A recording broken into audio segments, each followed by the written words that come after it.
the city are declaring Richmond a green development area. As we speak, green businesses are relocating here in Richmond. We have many existing businesses turning their emphasis into green practices.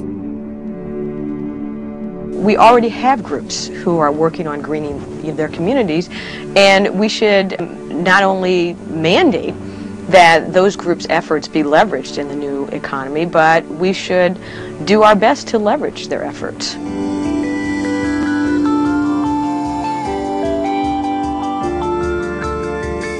People that went through our program, starting in 2003, we still have relationships with all of them. They've been hired, anywhere from river management organizations within the community, even working with private landscapers, or within groups like Natural Resources Group within the Parks Department to manage like larger things. We've actually even managed our own, and we hired 2 of our own trainees to work with us as essentially ambassadors, for the Greenway that we're actually working to build.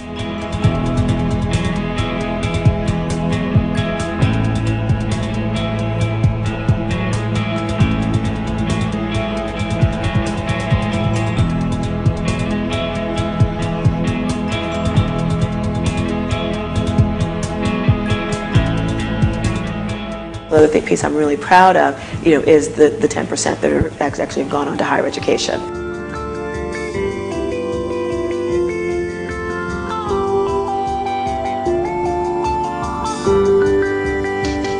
Rebuilder's Source, it's a retail store for used building materials.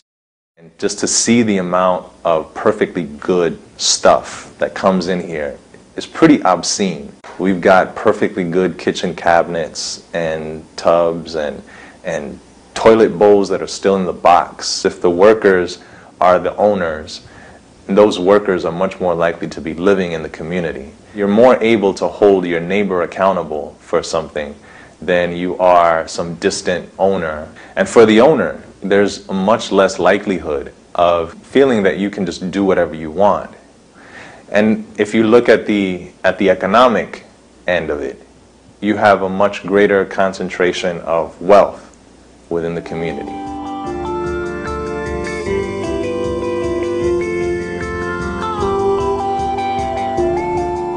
Communities that have high rates of chronic disease need a different approach. We've assessed in West Oakland about a $30 million food market.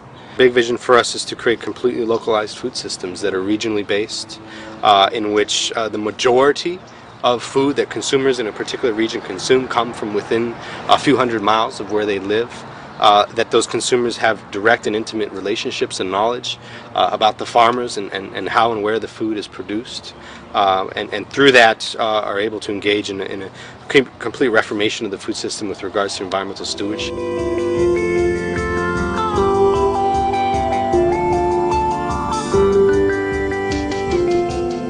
Somebody who gets into the construction trades or the electrical trades or the roofing trades, to be an experienced electrician, you have to have 10, 15 years under your belt.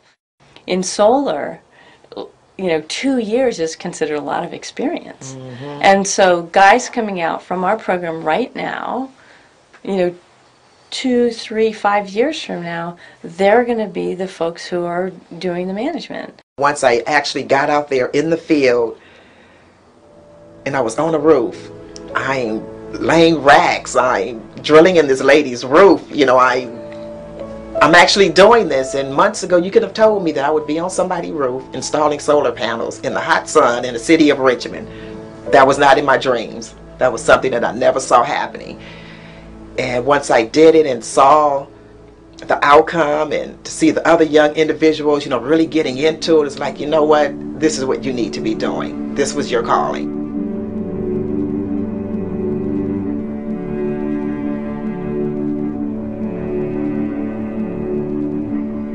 At our first press conference, one of the companies came and, had an opportunity to stand in front of the camera and say, oh, we're going to be hiring, 1,000 people in the next 3 years. Everyone's so psyched, and the media's there, the mayor is there, everybody's like, oh, you guys are great, we need you, you're, blah, blah, blah. And then nobody got hired. If history is to be our guide, that's not much of a chance that money generated by green businesses is actually going to stay in the neighborhoods where they're needed most. Not only have communities of color been left out of the benefits of environmental reform, but also from the process of reform. As we create policies and mandates and figure out how to best invest in the green economy, that communities of color be part of that process. It means that there are programs in place to train people for the jobs that are out there, and working with our electeds and making sure that there's like bond issues, tax incentives and rebates, etc., to support that kind of investment in our communities. Community benefit agreements are one way that communities can directly negotiate and bargain with those market players to extract benefits, and I think that's a very promising avenue here. The way it would work is this: we have a public mandate, right, that we put on a developer to build buildings in a green fashion. One thing that a community might ask for is job training, a slice of the jobs at fair wages in building that building. The technology is here. The need for the whole country to green urban America is evident.